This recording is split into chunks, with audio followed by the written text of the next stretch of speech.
So hi guys, it's Rylan, and I am going to give you a little extract from my brand new book that I wrote myself.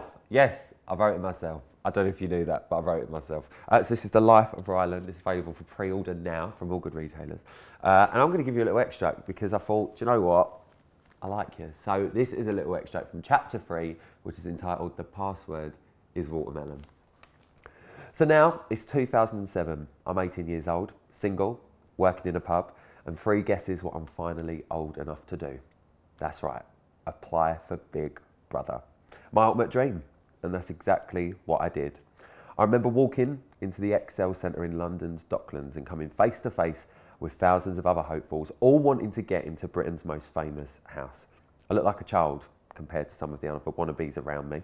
I was given a sticker, and to this day I still remember the number LB247. Being a geek, I'll work that out as London, day 2, number 47.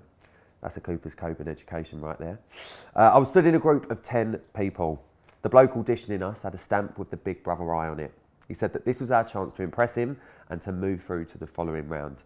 He asked us questions in the group to see who would disagree or agree with whoever else's answers.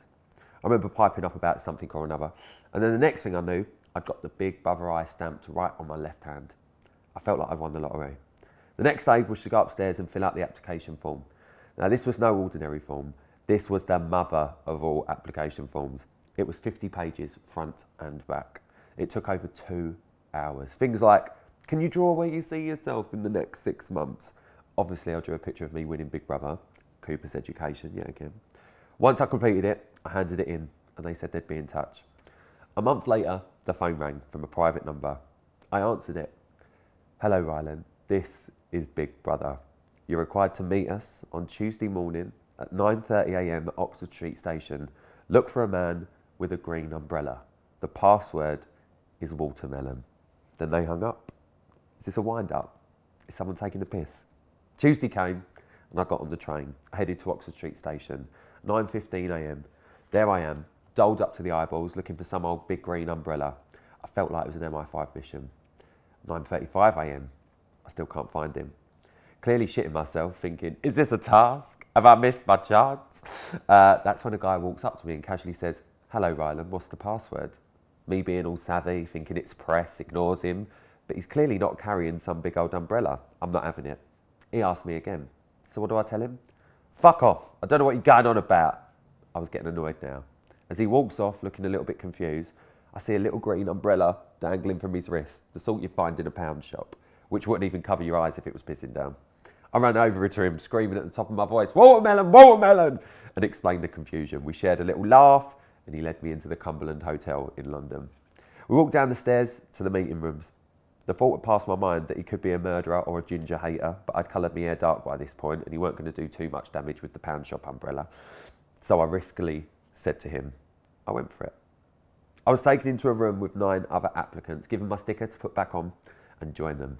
The stickers were all different. There was LA, LB, MA, MB, NA, NB. 2 people from each UK city was in that room. I got it.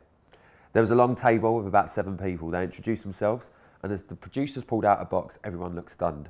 It was a bit of a standard DIY box. Nothing as glamorous as one would expect from a show that looks so slick on the telly. It was a bit of a letdown, if I'm being honest. Where's the glitter? That's all I wanted. Big Brother explained, in this box are 10 different scenarios that all start with the words, most likely. What we want you to do is come up one by one and pick a scenario out of the box randomly. We then want you to line the rest of the applicants up in an order from most likely to least likely. People started to do the task, things like most likely to start an argument, etc., etc.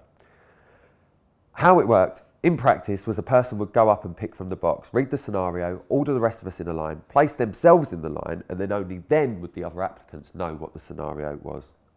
I was the last one to do it. I walked up to the box and pulled out the scenario. I got most likely to become a housemate.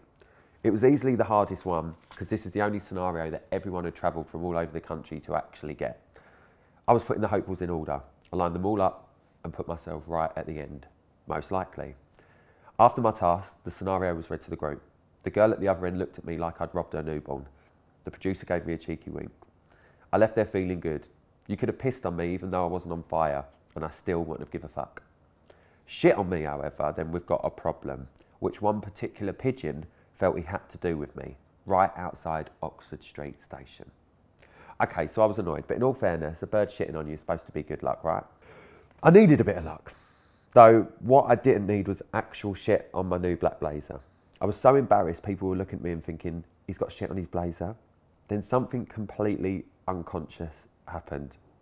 Whilst knowing exactly what I was doing physically, my brain couldn't stop me from doing what I knew I was about to do. I looked at the shit on my lapel and slowly felt my hand lift towards it. My fingers extended, poised and ready. I wiped it with my finger, raised my hand to my mouth, and in the heat of the moment, I licked it. Why? I don't actually know, but I was now not only embarrassed, but I also had the taste of pigeon shit in my mouth, which for reference tastes like a Duracell AA battery mixed with foot. The fact that that bird shit on me was deemed lucky, it made the whole situation slightly more acceptable. And you can read this in more in The Life of Rylan, which I don't think I've mentioned. I wrote myself. It's out June the 30th. It's available for pre-order now.